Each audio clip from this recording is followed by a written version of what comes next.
빙판길도 정말 미끄럽잖아요. 그래서 조심해야 해요. 맞아요. 네, 맞습니다. 특히나 관절염을 가진 노인분들은 뻣뻣해져 있잖아요. 겨울에 무릎으로 인해서 겨울 빙판길에 넘어지는 그런 낙상 사고를 겪게 될 위험도 큰데요.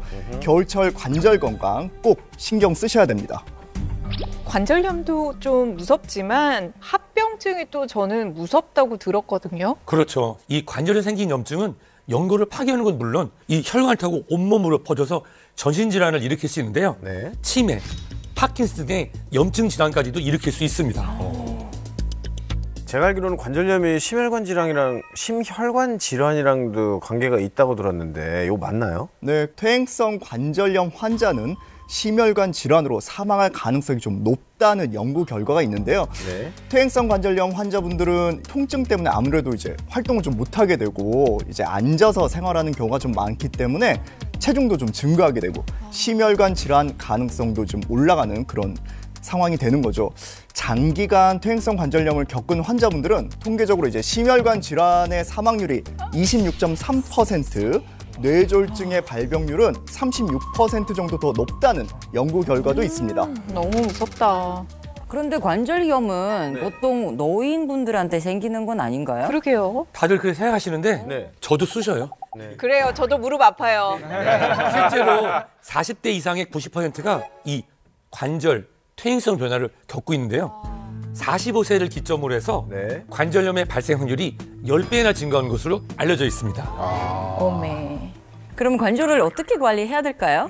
관절의 수명을 결정하는데 가장 중요한 건 관절의 핵심 구성 성분이라고 할 수 있는 연골입니다. 근데 이제 이 연골의 두께가 3mm밖에 되지를 않아요. 너무 얇아. 뭐 치즈로 따지면 치즈 한 2장 정도 두께밖에 안 되거든요. 그 3mm로 수십 년을 이제 살아가야 되니까 문제가 생길 수밖에 없는 거죠. 아니 그럼 남은 세월은 어떻게 해요? 아프면 무조건 병원 가는 거죠 뭐. 안타깝게도 연골에서 통증을 느낀 순간 이미 관절은 많이 손상이 됐을 거예요. 그 이유가 뭐냐면 이 연골은 혈관하고 신경 조직이 없어요.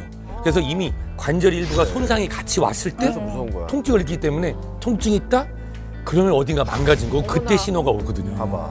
실제로 대한민국의 40대 이상의 90%가 퇴행성 변화를 느끼고 있지만 그중에 30%만 증상을 느낀다는 통계도 있습니다. 아니 그리고 또 제가 얘기를 듣기로는 여성들이 더 관절염에 취약하다고 그런 얘기들을 많이 하더라고요. 그게 사실인가요? 네, 안타깝게도 이제 사실입니다.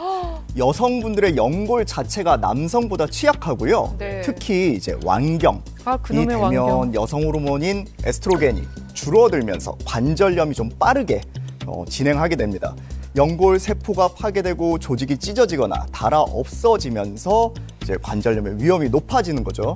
실제로 무릎 관절염 환자의 70% 이상이 50대 이상의 여성이라는 보고가 있습니다.